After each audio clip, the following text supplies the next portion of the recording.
If there's something that Venezuela has is color. In this country, color is everywhere, in our people, our ground, and of course, in our architecture. Well, I was thinking about a building that represents color, but the only thing that came to my mind was a colonial house.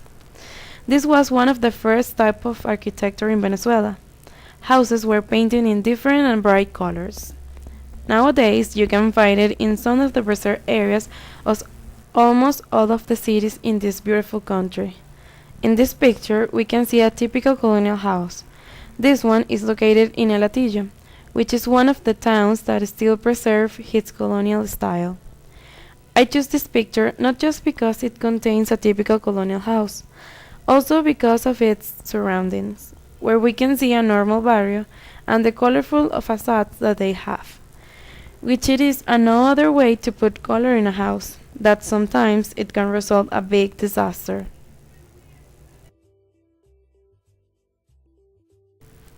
Light is one of the greatest things to create a unique space.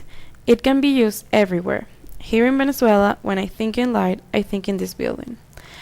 This is the Multinacional de Seguros. It is located in La Castellana, in a commercial and entertainment zone. The light is used to create the facade of this amazing building. Here, the light illuminates the facade and also changes color. I just love it, and I don't know why, but I think that can distract you from the traffic and your problems. But you always see somebody that is so distracting looking how the lights change that can cause some trouble with the car circulation.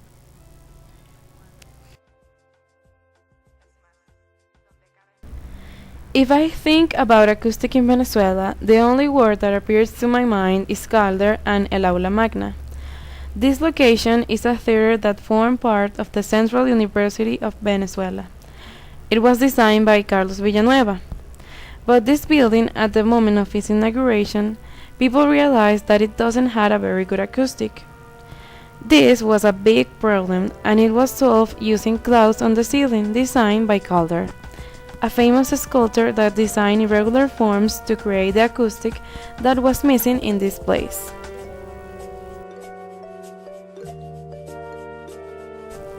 Rhythm is a sequence of more than three things.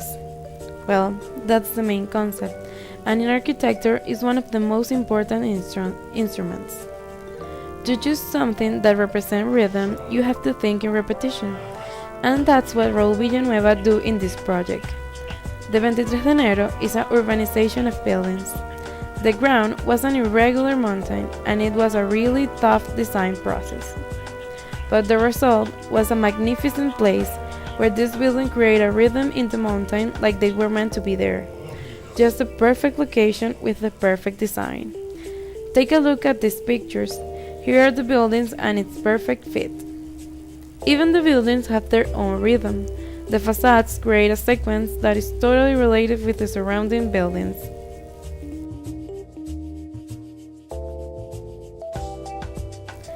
There is so hard to find a building that has a good circulation.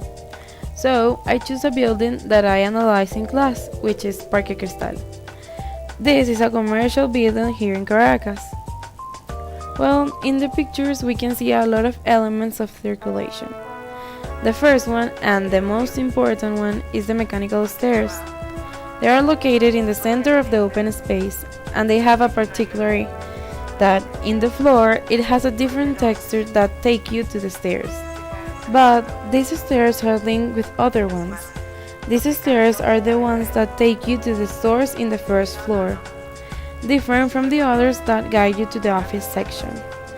The space here is totally dominated by the stairs. For that, I choose this building. Even if I think that it doesn't have a great design, the circulation achieves its purpose, which is a fast and controlled circulation.